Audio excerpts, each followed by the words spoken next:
ముందుగా మరి పెద్దబ్బాయి శ్రీ కన్నూరు వెంకటరామరాజు గారు ఆయన కూడా కార్యక్రమం వచ్చేసారు. ఆయన కంపెనీ సెక్రటరీగా వివిధ హోదాలు వివిధ కంపెనీలో పనిచేసి రిటైర్ అయిన తర్వాత ప్రస్తుతం ఆయన ముఖ్యమంత్రిగా ఉంటున్నారు.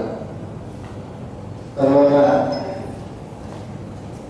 రెండో కుమారుడు మరణించారు. ఆయన కూడా అడ్వకేట్గా ఉంటున్నారు.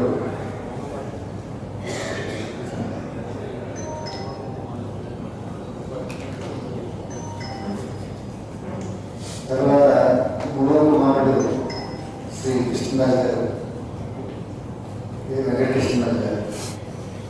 ఈయన హైదరాబాద్లోనే కాంటినెంటల్ కాఫీకి సంబంధించినటువంటి ఎగ్జిక్యూటివ్ బాధ్యతలో ఉన్నారు. ఇది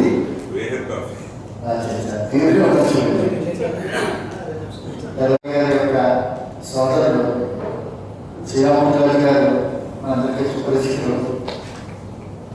డిస్ట్రిక్ట్ కోఆపరేటివ్ సెంట్రల్ బ్యాంక్ మేనేజర్గా రిటైర్ అయ్యి దూరంగా ఉంటున్నారు. తరువాత వెంకటరాజు గారి యొక్క సోదరుడు కుమారుడు స్టేట్ బ్యాంక్లో పనిచేస్తున్నారు. ఆయన కూడా వచ్చారు. అదేవిధంగా శ్రీరామరాజు గారి కుమారుడు శ్రీ శ్రీనివాస వర్మ స్థానికంగా ఉన్నటువంటి భారతీయ బ్యాంకులో మేనేజర్గా ఉన్నారు.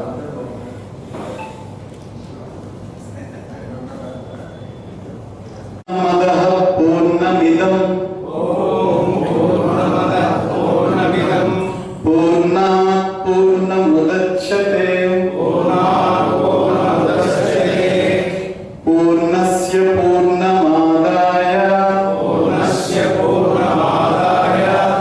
పూర్ణమేవావశిష్యతే.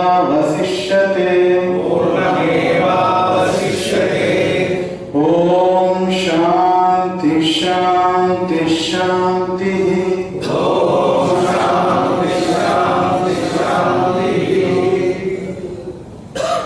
దయచేసి మీ కుర్చీలో మీరు కూర్చోండి. ఈ రోజున మన క్షత్రియ సేవా సమితి వారు పెద్దలు క్షత్రియ సేవా సమితి పూర్వ గౌరవ అధ్యక్షుడు కన్నూరు వెంకటరాజు గారు పరమపదించడం వలన వారి యొక్క సేవలను మనం చేసుకోవాలా. ఆయన మిత్రులతోటి ఒక శ్రద్ధాంజలి అంతా కూడా ఏర్పాటు చేసుకోవట్లేదు. కార్యక్రమం కూడా ఏర్పాటు చేసుకోవాలి. కన్నూరు వెంకటరాజు గారు ఒక ప్రముఖ న్యాయవాదిగా ఈ నియోజకవర్గంలో ఉన్నటువంటి ప్రతి వారికి కూడా అత్యంత ప్రాచుర్యమైన వ్యక్తి. అంతేకాకుండా క్షత్రియ సేవా సమితి ఆవిర్భావానికి ఈ సమితి అనేక రకాలుగా ముందుకెళ్ళడానికి కూడా అనేక సేవలు అందించిన గొప్ప వ్యక్తి. మరి విశ్వ హిందూ పరిషత్ ఒక కార్యకర్తగా తన జీవితాన్ని ప్రారంభించి ఈ దేశ సమాజ పురోభివృద్ధికి హిందూ ధర్మాన్ని ఏ విధంగా మనం ముందుకు తీసుకెళ్లాలా అంటే ఒక గొప్ప సంకల్పంతో ఉన్నటువంటి గొప్ప వ్యక్తి. అంతేకాకుండా మా కుటుంబంతో ఎంతో సాన్నిహిత్యం వ్యక్తి. అటువంటి వ్యక్తి మరి ఉత్తరప్రదేశ్య ఆ పరమపదించడం మనందరికీ కూడా బాధాకరమైన విషయాలు. నా కుటుంబాన్ని మనం మన ప్రకారం సానుభూతి తెలియాలని ఉద్దేశంతో ఈ కార్యక్రమాలు ఏర్పాటు చేసి నా క్షత్రియ సేవా సమితి ద్వారా తరఫున వారి మిత్రులందరి తరఫున కూడా వారి కుటుంబానికి ప్రగాఢ సంతాపాన్ని తెలియజేస్తూ సెలవు తీసుకుంటుంది. శ్రీ కన్నూరు వెంకటరాజు గారి స్వాస్థోత్సవాలు ఇచ్చేసిన పెద్దలందరికీ నా నమస్కారాలు. ఈరోజు మనందరం ఎంతో భక్తిభావంతో విషాదభరితమైన ఉదయంతో ఇక్కడ సమావేశం అయ్యాం. తుని క్షత్రియ సేవా సమితికి మూలస్తంభంగా నిలిచి గౌరవాధ్యక్షుడిగా అనేక సంవత్సరాలు నిస్వార్థంగా సేవ అందించిన శ్రీ కన్నూరు వెంకటరాజు గారు మన మధ్య లేకపోవడం తీరని లోటు. వారు కేవలం ఒక పదవి నిర్వహించిన వ్యక్తి కాదు. వారు ఒక గురువు, ఒక మార్గదర్శి, ఒక ఆదర్శ పురుషుడు. క్షత్రియ సమాజానికే కాదు, సమాజంలోని అన్ని వర్గాలకు ప్రేరణగా నిలిచిన మహానుభావుడు, క్రమశిక్షణ, ధర్మం, సేవాభావం వారి జీవితానికి పునాది. తుని క్షత్రియ సమాజాన్ని బలపడడానికి వారి వేసిన పునాదులు ఈ రోజు మనకు స్పష్టంగా కనిపిస్తున్నాయి. అందరికీ నమస్కారం. కర్నూలు వెంకటరాజు గారి మరణం వారి కుటుంబానికే కాదు మనందరికీ కూడా చాలా బాధాకరమైన విషయం. ఆయన మనందరికీ మార్గదర్శకులు. వారి గురించి రేపరాజు గారు చాలా వివరంగా చెప్పడం జరిగింది. అలాగే వర్మ గారు కూడా, అశోక్ గారు కూడా మన సమితి చేసినటువంటి సేవల గురించి కూడా చాలా ఎక్కువగా నేను చెప్పడం జరిగింది. నేనైతే 2004లో తుని క్షత్రియ సేవా సమితి అధ్యక్షుడిగా నన్ను నియమించింది మన కర్నూలు వెంకటరాజు గారు. దానికి కారణం ఏంటంటే, ఆ రోజు మా ఇంటికి వచ్చి సద్బాబు నువ్వు క్షత్రియ సేవా సమితి అధ్యక్షుడిగా ఉండాలి, ఈ భవన నిర్మాణం చేయాలని చెప్పి పట్టుదలగా ఆ రోజు నన్ను తుని క్షత్రియ సేవా సమితికి నా పేరు మీద ప్రపోజ్ చేసిన వ్యక్తి ఆయన. వారి అబ్బాయి ద్వారా హైదరాబాద్లో ప్లాన్ గీయించడం, ఇలా కట్టాలి అలా కట్టాలని మాకైతే ఇస్పిక్లాగా రోజు అదే పనిగా జేబులో కోరి పెట్టేవారు. మేము తక్కువ ఆపేవాళ్ళం. ఆయన కోరిక అంత బలంగా ఉంది, కానీ ఇక్కడ చూస్తే డబ్బులు అయిపోయి ఆర్థికంగా బాగా వెనకబడి ప్రాంతం డబ్బులు లేవు. కానీ ఆయన సంకల్పం మాత్రం ఇలాంటి భవనం నిర్మించాలనే ఆయన కోరిక. ఆ కోరిక ఏదైతే బలంగా ఉందో అది ఖచ్చితంగా జరిగి తీరుతుంది. అలాగే ఆయన కోరిక ప్రకారం తుని చుట్టుపక్కల గ్రామంలో ఉన్న క్షత్రియులందరూ కూడా దీనికి ఆర్థికమైనటువంటి సహాయ సహకారాలు అందించడం వలన ఈరోజు ఇంత సకల భవనం కూడా ఆయన కోరిక ప్రకారం నిర్మాణం జరిగింది. డబ్బులు మాకు లేక మేము ఆలోచిస్తుంటే ఫస్ట్ స్లాబ్ వేద్దామని చెప్పేసి మేము నిర్ణయం తీసుకున్నాం, పెద్దవాళ్ళు నిర్ణయం తీసుకున్నారు. కానీ ఆయన ఏంటంటే కనీసం వారానికి 2-3 ఆశబాబు గారిని, సత్యనారాయణ గారిని, నన్ను అలాగే అందరూ ఎవరైతే మీరు ఉన్నారో వాళ్ళందరినీ కలిసి మీరు స్లాబ్ 10 రోజులు లేట్ అయినా పర్వాలేదు, ఈ సంవత్సరం కాదు వచ్చే సంవత్సరం వేసుకోండి, పునాది మాత్రం ఖచ్చితంగా ఉండాలి. పునాది 5 పిల్లర్స్లో 5 స్లాబ్లు పడే పునాది మీకు తీసుకోండి అని చెప్పి ఆయన బలంతో చేయడం వల్లే ఈ సమితికి 3x3 పిల్లర్స్ వేయవలసి వచ్చిందండి. లేదంటే మేము అడుగు 18 పిల్లర్స్ వేసి స్లాబ్ వేసి చేద్దాం అనుకున్న ఆగారు మా దగ్గర ఉన్న పరిస్థితిని బట్టి.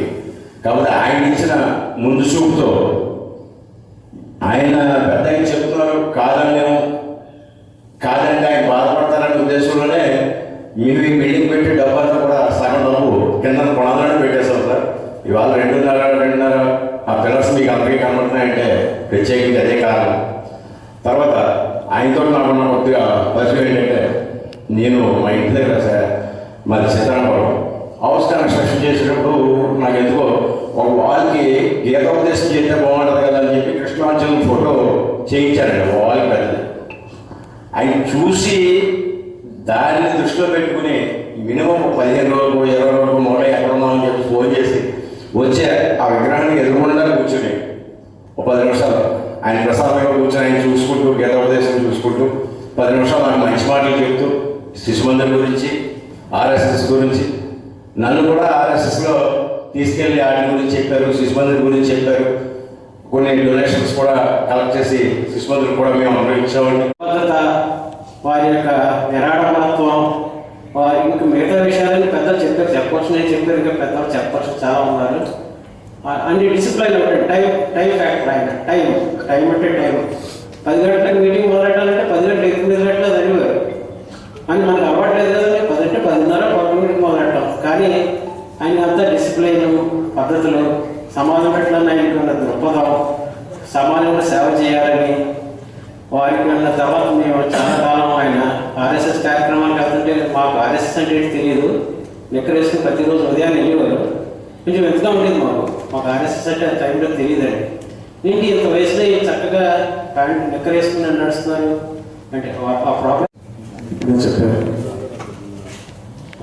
సమయ పంచువాలిటీ, డెడికేషన్, మాతృదేశం పట్ల వారి మహోన్నత ప్రేమ మాకు మార్గదర్శనం. మమ్మల్ని అలా అమర్చబడితే అలాంటి వాళ్ళని సరైన మార్గనిర్దేశం చేసి ప్రతిరోజు ఉదయం 6 గంటలకి వారు శిశుమందరికి వచ్చేలాగా ఉదయాన్నే 5:30కే ఫోన్ చేసి మరి పంపించుకునేవారు.